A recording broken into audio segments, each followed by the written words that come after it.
right.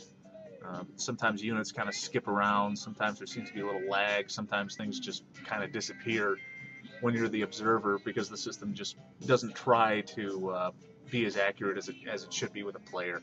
So you might see a little bit odd things here and there, but overall this game is running very stably.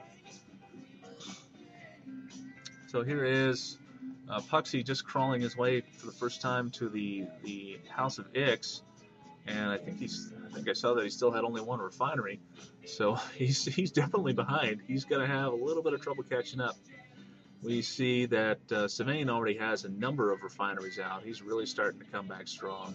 I see seven harvesters moving around there. So once he gets rolling, he should be swimming in some money for a while. Yeah, still the one refinery. Awful lot of wind traps, many more than necessary. Let's see what. Yeah, you can see that amount of space right there. That one poor placement of a wind trap is costing Puxii. He definitely lost some concrete there, and I think he's feeling that. He's a little frustrated. Now you can see that the Raffy has had his economy up and running long enough that he's able to pump out a bunch of units, so he's going heavy armor. It's pretty typical for the Raffy. He may have he just canceled some stuff and he's wisely replacing the queues for those things on rocks so that they don't just walk right out onto the sand when they're done and get eaten by a worm. So that was a good move. Let's see. The Raffy's still looking awful good. He's still building up his war machine. He's had money rolling in for quite a while, and he's starting to invest it a little bit more in both units and new structures. He's doing just fine for himself. So let's see what... Now, Sevain, as the Atreides, should be focusing on controlling the board. I mean, Puxii especially should be focusing on that, but since Puxii hasn't been around for a while, we'll forgive whatever his tactics are going to be, and we'll just talk about Sevain here and the Raffy. Sevain is... he's the Atreides, so he really needs to use his starting position intelligently and control the whole bottom half of the board if he can, scout it out, make sure he knows what's going on. Probably should be trying to harass the Harkonnen right away. Harkonnen, you never want to let them control the fight. You never want to let them take it to you. So it's always better to get a few scouts or something out early and just start poking away at their defenses, seeing if you can do a little damage, a couple of infantry rushes or something, or just otherwise make sure they never leave the base without being harassed. It's really important to try and keep the Harkonnen on their back feet, make sure they're always a little bit vulnerable. Now you can see the Puxii's going for a rush to starport build, which is expensive. He doesn't really have the economy for that, but that was always one of his favorite things to do before, so I'm not surprised to see him do it again. I'm just afraid it's not actually going to help him catch up much in this case. He's already so far behind in terms of economy. You can see these other players. Now Sevain has been rolling in money for a while himself, and you see that he's not actually doing a lot with that. He's building more and more refineries, plenty more. So he's really powering up his economy, but he's not spending money on defense and really not much on offense either. There is nothing much here. So right now, the Raffy, with just a few units that he has, if he attacked right now, I'm pretty sure that he would kill Sevain. The Raffy has already spent plenty of time building up his economy. He's already made himself powerful enough. So he should, at this point, since he has not been harassed, as a Harkonnen player, if you have not been harassed for a while, you need to get moving out. You need to make sure that you start working on the enemy if you have the chance at all before they start harassing you.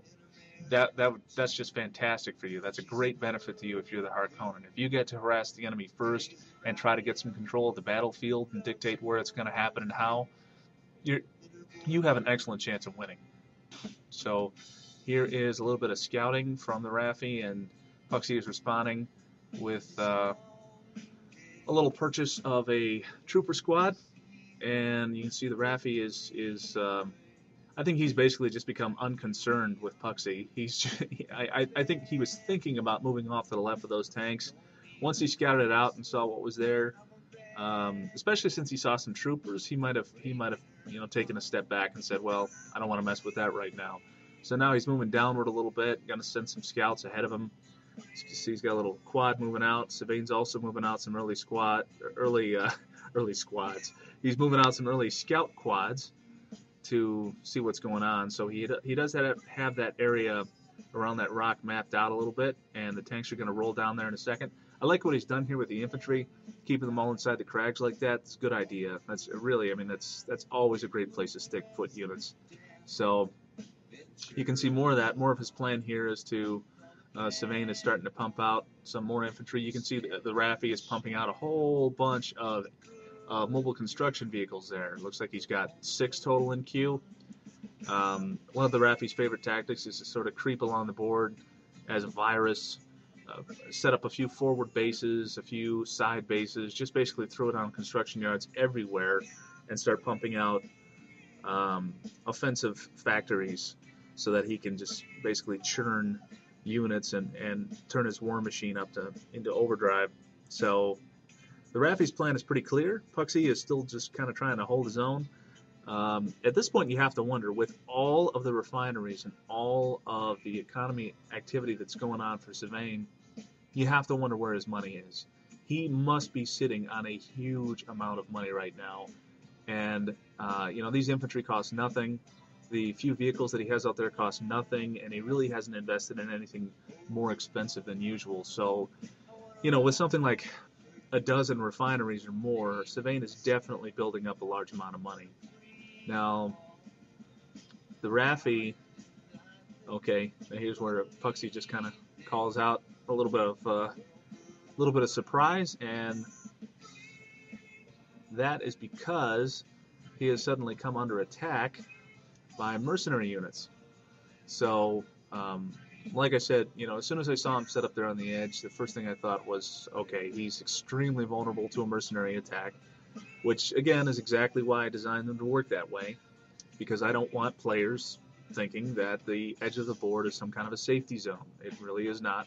That's just not the way I wanted to design this game. So, unfortunately, the Raffy's getting beat up a little bit. Now, these are only Merc units. They will retreat right away when they get hurt. As you can see, some of them we're already doing. And here's a whole pile more mercenaries coming at the Raffy. So one could only guess that all of these mercenaries are being called in by Sevain. And now you see where all that money that he was saving up is gone. So, awful lot of stuff coming towards the Raffy. But again, they're just mercenary units. All they do is take a little bit of damage and then they leave. So it's a much weaker attack than it looks like. There's a good spread here. You can see that Sevain didn't know exactly where much of the Raffy's base was or exactly where the most vulnerable parts were.